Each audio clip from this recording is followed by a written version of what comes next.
ব্যারাকপুরের বিভূতিভূষণ বন্দ্যোপাধ্যায় স্টেডিয়ামে সুরুচি সংঘ খেলছে আজ মোহামেডান স্পোর্টিং ক্লাবের বিরুদ্ধে। এই মুহূর্তে আমরা দেখছি রেফারি মাঠে আসছেন, টস হচ্ছে। ওখানে প্রসেনজিৎ 19 নম্বর জার্সি পরিহিত সুরুচির, তাদের অবস্থান খুব একটা ভালো না, তবে সুপার সিক্সে উঠেছে। বলতে বলতে খেলা শুরু হয়ে গেল। ওখানে সৌভিক ব্যাক পাস, আবার আক্রমণে আসার চেষ্টা, ডান দিক থেকে টোটন ভাসানো বল, এক্ষেত্রে কিন্তু হেড হয়ে গেছে বিপক্ষের শট এবং শট বাঁ দিক থেকে ডিম্পল ভগত ভাসানো বল, এক্ষেত্রে কিন্তু হেড এবং অল্পের জন্য বল চলে গেল বাইরে। আর আমাদের সময় যখন আমরা এই ওয়েদারে খেলেছি, খেলতে ভালো লাগতো।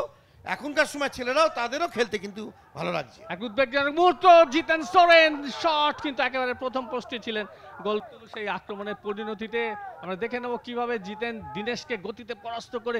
এক্ষেত্রে কিন্তু তিনি একটা পাস বাড়াবার চেষ্টা ছিলেন, কিন্তু ডান পাটি বাড়িয়ে দিয়ে চমৎকার সেভ করলেন কিন্তু গোলরক্ষক। এগিয়ে যাচ্ছে দাবি, ফরওয়ার্ড বল সৌভিক, কিন্তু তার আগে কিন্তু চমৎকার আউটিং। এক্ষেত্রে খেলোয়াড় দেখুন মারবো করে জায়গায় একটা আউটসাইড করলো, আরো ক্লোজ ম্যানেজার আর একটা আউটসাইড করলো। এবার কি করলেন নবী, যেটা অভিজ্ঞ খেলোয়াড়, আবার ইয়াস চিক্রো, চমৎকার বল। ওখানে কিমার একটা সুযোগ রয়েছে।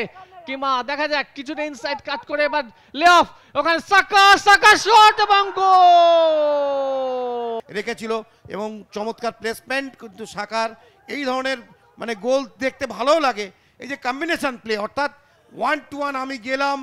চমৎকার একটা পরিকল্পিত আক্রমণ থেকে গোল তুলে নিল মোহামেডান স্পোর্টিং।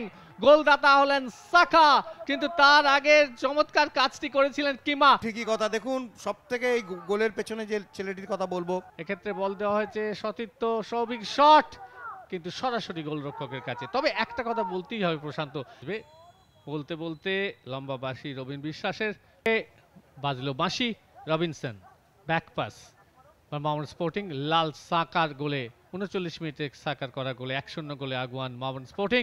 মাপাটি অত্যন্ত সচল, এক্ষেত্রে ভালো পাস হয়ে গেছিল এবং বল পেয়ে গেছিলেন। এক্ষেত্রে বল পেয়ে পারাবার চেষ্টা ছিলেন ওখানে সত্যেন্দ্র। ডিম্পল ভাগাত সেন্টার, এক্ষেত্রে একটা সুযোগ ছিল, অবধারিত সুযোগ ছিল, কিন্তু বলের ফ্লাইট মিস করে ফেললেন। এক্ষেত্রে কিন্তু বল বিপদমুক্ত হয়ে গেছে। মরিয়া প্রয়াস চালাচ্ছে সুরুচি সংঘ।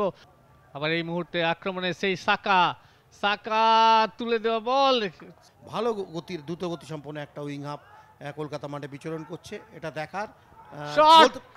ওখানে ছিলেন প্রসেনজিৎ, আবার আক্রমণে যাওয়ার চেষ্টা সুরুচির সঙ্গে, সুরুচি বাবলু সুফিয়ান, একটা বিপজ্জনক আক্রমণে ইঙ্গিত, এক্ষেত্রে ভালো পাস সেন্টার পাঠিয়েছিলেন কিন্তু সৌভিক। ওই সুরুচির সঙ্গে খেলোয়াড়রা টোটন বল দিয়ে দিলেন, ওখানে রয়েছেন বাবলু, এক্ষেত্রে কিন্তু বল ফার্স্ট টাচ ঠিক হয়নি, শেষ পর্যন্ত সত্যেন্দ্র যাদব শট নেবেন কি, আবার বল ছেড়েছেন ওখানে সঞ্জয়, আবার শট এবং গোল, অসাধারণ গোল করলেন। ওখানে ছিলেন আবু, বলে পায়ে বলে এত সুন্দর সংযোগ ঘটালেন এবং দুরন্ত গোল, ফলে 1-1 হয়ে গেল। অসাধারণ একটি গোল করে আবু সুফিয়ান দলের ব্যবধান মুছে দিলেন, অর্থাৎ এই মুহূর্তে মোহামেডান স্পোর্টিং 1, একদম টপ অফ দ্য নেট, অসাধারণ গোল। এই ধরনের গোলই তো বাংলার খেলোয়াড়দের পা থেকে বেরিয়ে আসবে। এই ছেলেটিকে আমি বহুদিন ধরে চিনি, অনেক বেশি ডেভেলপ করেছে, উন্নতি করেছে।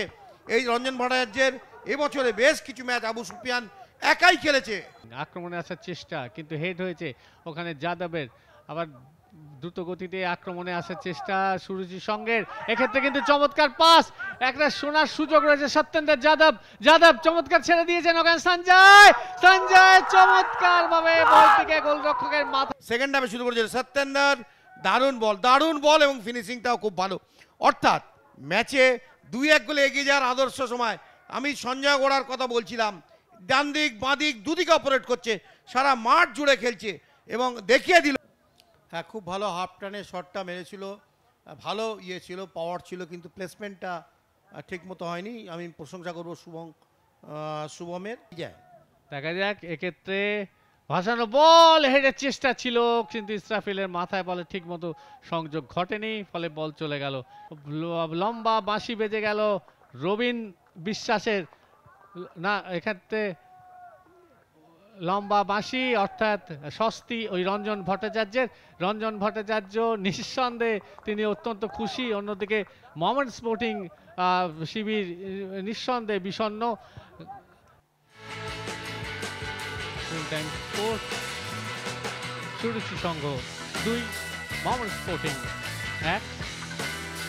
সুপার সিক্সের আকর্ষণীয় লড়াই শেষ হলো।